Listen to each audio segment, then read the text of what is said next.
mukutamba mutuba ngbaja tukwade ku nsonga y'abantu bana ababuzibwawo list zavuddeyo bbiri mpuliza mukazanyo mukutamale president yayogera mu nnaku z'omwezi zaali nnaku z'omwezi 13 omwezi ogwokubiri yagamba nti amazzi galina abantu 318 mu custody omukulu Jjajja Odongo yagize okujja mu parliament yali seisinga ereka abantu 117 NUP egamba ina abantu 608 abakabuzibwawo.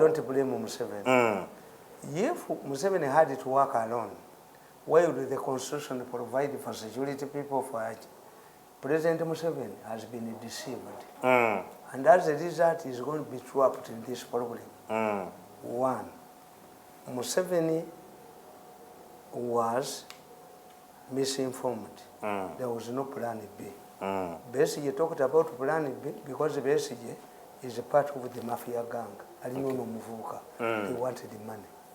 Kakati Museveni n'abagamba abaana abo babagenda okukola effujjo mubakwate preemptive arrest which is normal mubatwale mu bifo tubajjamu information don't beat them, don't do this.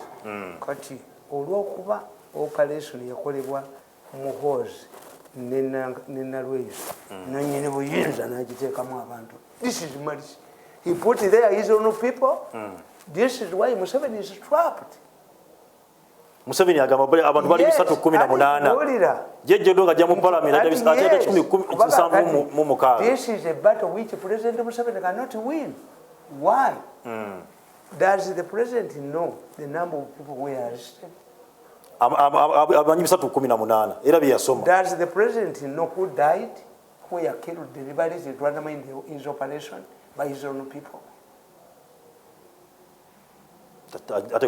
When I watched the Bobi Wine's program, I switched off my TV and went to sleep. Omusajja yagambye eriiso lyange baalijjamu bwekiri enjala baazijjamu olwo bakuba okugulu ne kumenyeka n'agamba nti baze baamukwata. Where are these people? Why should the president take a responsibility before knowing that the magnitude of the problem? In fact, for me, I now suspect that why was the chairman of the Human Rights Commission, Kagwa, died in his vehicle? It must have been an assassination. Yes. One of the responsibilities of the Uganda Human Rights Commission is to ensure it came out of a probe. Government instituted the Human Rights probe headed by a judge. The late Mr. Justice Oda Nageda was a member. Dr. Makubiya was a member. Historian Professor Joan Kakwenze was a member. And one of their recommendations was that we should have a permanent Human Rights Commission. Why has government failed to appoint a chairman? How much money do they give him? President, enough powers to appoint. Yes. What is it appoint? Why do we have these human rights violations when we had a watchdog, an internal auditor, whose head died in a vehicle?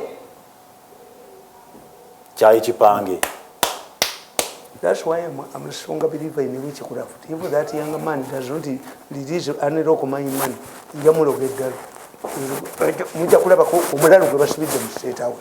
don't joke with this younger boy. He humiliated me, cannot humiliate me permanently. I'm a different color. One, Uganda's image has been dented beyond repair. What do we do now? How many people can stand up and defend this government? Is this Museveni's government? Where people are taken to, I was told, I was shocked. Until Omuwala Magala, where Museveni took over to look for Magala's killers, Magala was killed in Chengera safe house by a man called Jugo. When Kwakaka was aware, this requires an independent inquiry. We should investigate where the rain started beating us. I've told you, this is a malice. When Kayihura was fighting to Mukunde, you would see tortured people from Nalufenya. When these people are fighting, they use malice. And it's a tape. Backward 3.5 billion. Change your colon one. You for that boy does not allow any local my man. Jamulo get that. Mugambe, Tasola Punuanis, Bunjakogerana. I will never kneel before you. I will never kneel before you. Mureze question Jakufkami. Wachi, Wachi, abantu bali senkala zamanyanga janjawo. Yes. Abantu bana bamisinga bali dudde. Because every American president comes with an agenda. Biden is on human rights. Is this Museveni's government? Can I defend this? And the matter is going to aggravate. How did they perform bad in Kasese? They released prisoners who were held in prison after the attack on Mumberezi Palace. These people went back with startling evidence. Mwana wagundi aliwo bamuta. Wagundi aliwo bamuta. Kasese yakuba milanga. Kati what the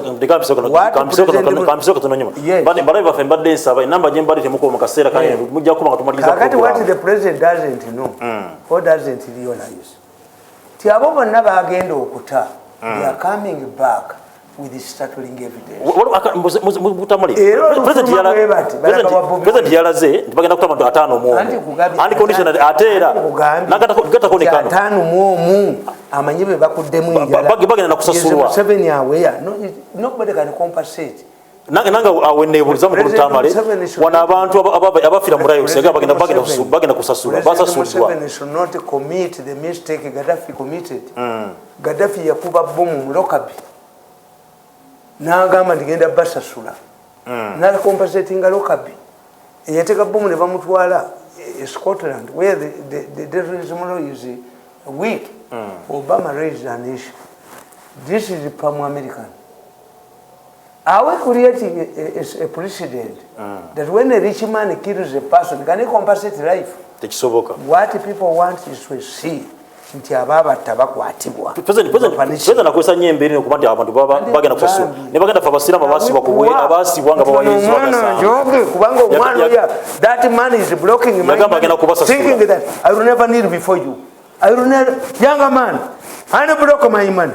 I block my money. I want to find my money on my account. If you don't release my money, security, what do you want to do? Senators ganyo kuyingira mu gwanga. Who are you? Am I your servant? Am I your hunting dog? No, but the senators are mulenzi gwe katula bagane. Nzitola benawe bakutte. Ejogero ijate kumalamu. If I go to the bank and I don't see my money, that I should have a perpetual, I must go to him and kneel.